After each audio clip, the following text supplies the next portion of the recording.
I guess the first thing would be, hello! Welcome back if you're back, and welcome if you've not been back. How do I explain this? I got a list. In my notes, I called this a breakup book list.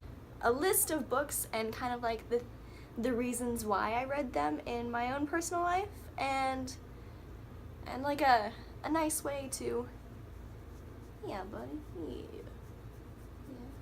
Nope, not the lipstick, please. I went back on my Goodreads into my personal span of time where I was trying to get over a breakup, and I kind of saw these patterns in it, and I thought it would be a good thing to share with people. Please don't jump. Okay, that's cool.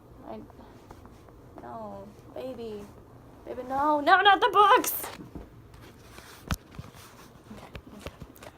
Sorry, that's his chair, and I've definitely stolen it from him. What I'm trying to do is give someone else what I didn't have, which is the foundation of a book list. That was a lot of nothing. This is like a nebulous array of words that didn't... I really should start writing like my thesis sentence before doing anything else, because I feel like that's my problem. So let's get into this. Okay, the first theme that I found in the beginning of it, like right after, would be trying to find something that is easy to pick up and it's really light, and something that just doesn't take effort to get into. Fangirl was the first one I picked up. I picked Fangirl probably because I'd heard a lot about it, and luckily it wasn't as romantic as I initially thought it would be, so that worked for me. What I would recommend is something that's easy to get into characters, and something that you don't have to put forth much thought and effort into, something that can just bring you into its world. Another one I had read, excuse the art, Fruits Basket. It was actually a recommendation from one of my friends. At this time I was like, I'll just do it. I'll read it. I'll buy it from the bookstore and I'll just read it. This is gonna be a theme. This is another thing that's really light and airy. It's about basically the Chinese zodiac and a bunch of people who can turn into the Chinese zodiac. Yeah, I'm gonna read about this cute little child girl hanging out with some weird ass cat. Please don't jump. Okay. And a dude who turns into a rat and a dog. Anyway, so that's what I recommend. I recommend finding something that you know is going to be easy, you don't have to think about it, and it's just, maybe, I don't want to say not a lot of substance, but not a lot of substance. Next one. If something cute and airy is not gonna be up your alley, which me personally was not up my alley very much, those ones worked. They got me back into reading. I read a little bit more, and then I was able to like pad up my Goodreads list, you know what I'm saying? But really what I wanted was something that didn't have anything to do with romance. So that's where my friend ended up. Why are you running around the room now? What are you doing, boy? Are you okay? Please don't pee on anything.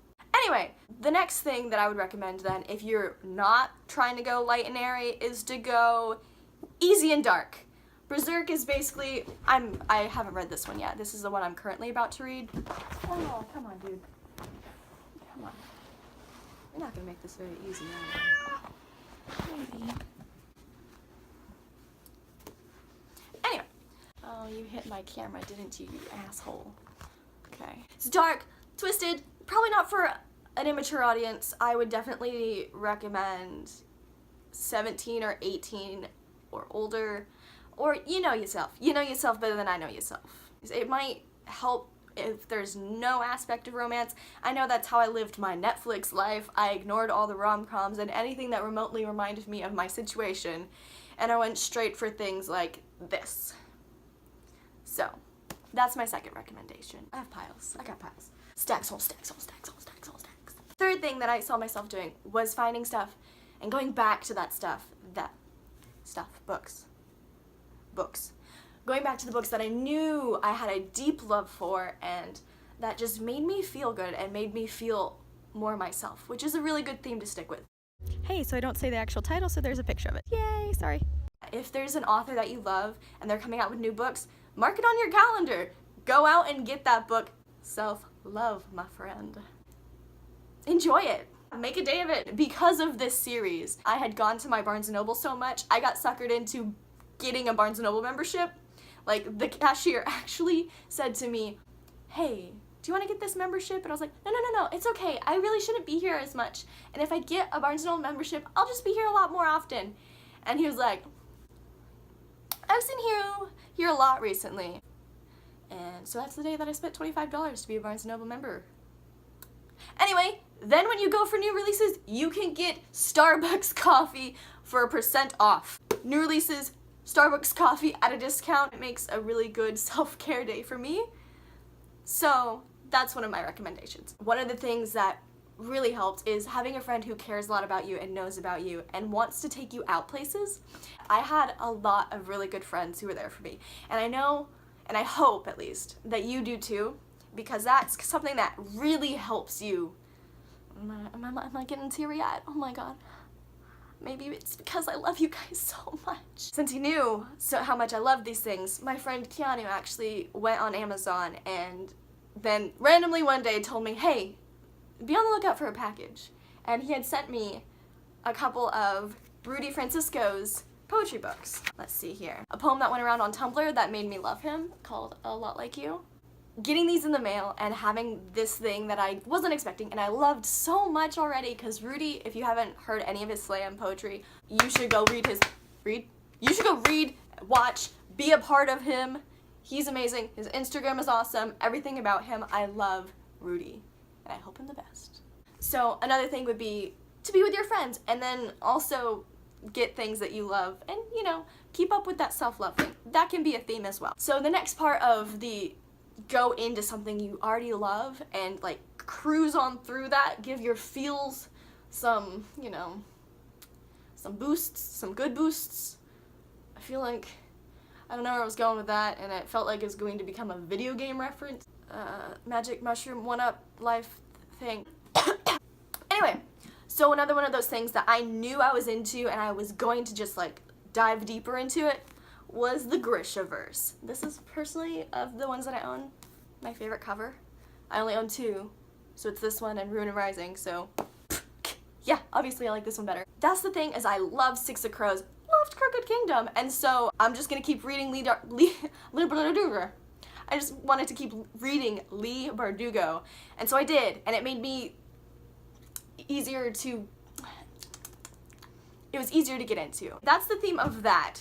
Go find something that you previously loved or you know you're going to love, and, you know, self-care yourself, girl, boy, person, self-care yourself. The next theme that I found, or I guess the next moment I found myself in, was discovering something and just getting completely enthralled in it. What I mean by this is, if there is a series that people are recommending to you, or you've seen on Booktube, or you found on Goodreads, and it just sounds so completely amazing, look into it. What I ended up finding was, I'm holding up the entire trilogy, because I read these books in like 4 days because I was so into it and it was able to literally stop me from thinking about anything else. This series made me want to go back into fan fiction writing.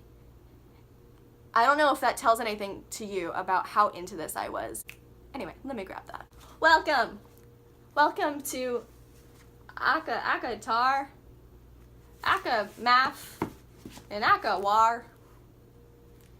This series, specifically, this book, this series was something that I was able to get into. So what I recommend, like literally into, I was like, Emily was no longer here, Farrah was everything. I was only Farrah, and that was wicked cool. If this is gonna be the thing for you, hell yeah. Go start reading this. I wouldn't recommend it directly at the beginning of a breakup because it does have a lot of romance elements. Obviously, you've heard everybody talk about this. This one's a retelling of Beauty and the Beast. I almost said Beastly. This one is kind of a retelling of Hades and Persephone, which, if you're gonna tell me something's a retelling of Hades and Persephone, yes, I will be there. I'll be all over that. I will be down under that. I will be eating my goddamn pomegranates, palming through this book. I'm there for it. Even if it's not this, if it's something you know that you're going to be into, do it, because it's everything, and this significantly helped me. So find something that you know or have been told by somebody else that you are going to love, and go be a part of a book that is just everything. I explained all of that really badly, but mostly I just wanted to tell you to go read that series. My next thing I saw / recommendation for your own book list would be, oh hey baby girl. This is my baby girl. Her name is Nestia. This kind of connects with the last point in how when I went to go adopt her, I was trying to name her Nesta, but forgot that was Nesta's name. So I created my own name, basically. Do you, boo, do you. But the next point is basically this. Read something literary. And by this I mean, read something that you have to slow down to comprehend. And by this, that's actually a overarching theme of the literary genre from the class I'm taking. Is one of the things is something that's more character driven and more intricate within that. So one of these books falls literally directly into that category. The other one I feel toes the line because it isn't character driven. It's both character and plot driven. So find something that you have to slow down and your mind has to take time to bring in. Something that it's going to, in essence, pull you and make you do work, and that work is going to focus all your mental energy on it. And I know that makes sense. You're smart people. You good people. So here are the books. My examples from my Goodreads list is going to start off with The Lovely Bones. This copy is a little bit dingy, not because I am a shit person, but because I bought it from a thrift store for, oh, it doesn't say on the inside, but this is one that I would recommend. Don't go into this thinking that it is going to be a murder mystery like I did. It is not. I had never watched the movie, and I had kind of only pulled from what I knew, or thought I knew. Don't go into this thinking it's that. This is definitely a character-driven book. That's what entices me more about this. She has very beautiful writing. It's Alice Sebold. She has very beautiful writing, and it's very atmospheric in that way. I know I'm going to use that word literally all my life because it feels beautiful. This book is a lot of flashbacks and cutesy, not necessarily cutesy, but like lovely words in the Lovely Bones book. It does really well with character intentions and the different relationships within that. I would recommend this because of how deeply you have to focus your mind to read it. It's not difficult per se, but it's something that I wasn't used to, so I had to read through it in that way. My second recommendation for a slightly literary book would be A Darker Shade of Magic by V.E. Schwab. Don't necessarily have to read this book, highly recommend it. For me, this was also a different kind of writing style. I believe, from what I've heard, this is kind of a more adult book from V.E. Schwab. I've heard that her name is Victoria Schwab when it's a young adult book, V.E. Schwab when it's an adult book. Don't quote me on it. This is very much more beautiful. Hey, so can I just describe books as beautiful and atmospheric and not be judged, or? So this book is definitely has a feeling about it, has a very specific, to me it seems like very red and misty feeling. Link some Goodreads about it, so if you're interested specifically in these books, you can go look at it. Magic, fun, exciting, very interesting and in-depth world, which is why it's something that you have to slow down and read. So that's that tiny theme that I found. On to the next one. Oh, actually, we're at the last one. This one's one of the bigger ones. I found that I started to turn to a lot more book recommendations because I was really kind of scrambling for finding something that I would enjoy and would be able to fill my days with. And so it was just me and my cat and a lot of time. Blessed be all the friends that I had that came and took me out of my apartment, but along with that, I was trying very, very hard to take my mind out of my apartment. And so in this, and I assume, I guess you should never assume, but I know that everybody else has felt the same way. And so one of the other surefire ways to find books that are able to do this for you is just the general things people have recommended to you. That's going to be the end and all-encompassing part of this, is read those books. They can be the crappy books which I'll bring up a crappy book that I just read straight through. I kind of hate read towards the end. Honestly, not lying, hate read it. A couple other ones that I kind of forced myself to read because somebody had told me how much they loved it, and I ended up adoring it, which is why I'm gonna show you like the 8th volume in that series. Like another one is just something that I saw pop up quite a bit on Booktube. So we're gonna get to that now. The first one is going to be one that one of my really great friends. It's one of his favorite animes of all time, and so I ended up watching his DVD set that he had I was kind of like, I got you, dude. I'm gonna do this for you. We will become deeper and better friends for this shared interest, possibly. And so I ended up watching it, and then like 3 episodes in, I was super hooked, and I needed all of it, and that's Spice and Wolf. I haven't actually seen this a lot with people, but basically, this is one I will kind of explain to you. This one's the 8th one. I will not explain to you what's happening in this one, mostly because I have not read this one, and this is after the anime series has cut off, because they only did 2 seasons. So this series is kind of like reminiscent of a 16th, maybe 17th century English kind of countryside deal. That's what it feels like, but it's in a fantasy world. There is a small town village deal.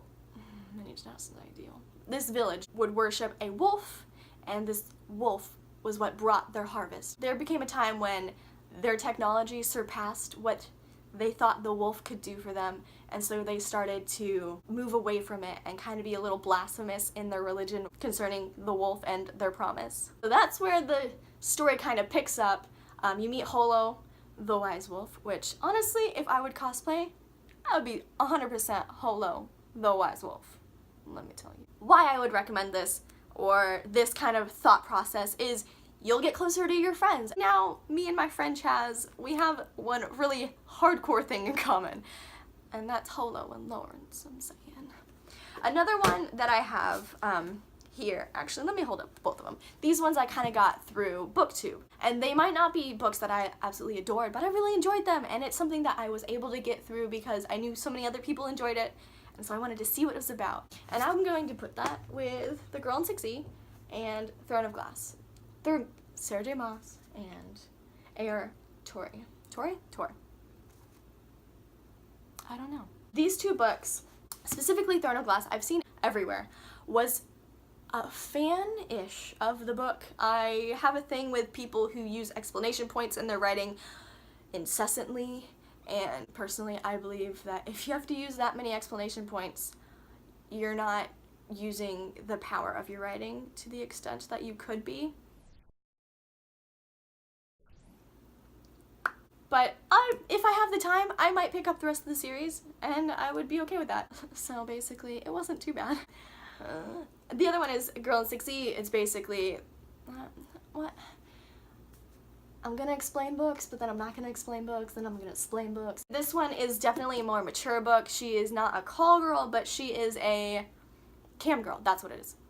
She's a cam girl, and she has a very innate desire now to kill people. And so she kind of uses that in her own way. I kind of enjoyed it a lot, but it's not something that I'm going to think about all the time. If that makes any sense, 4-star review.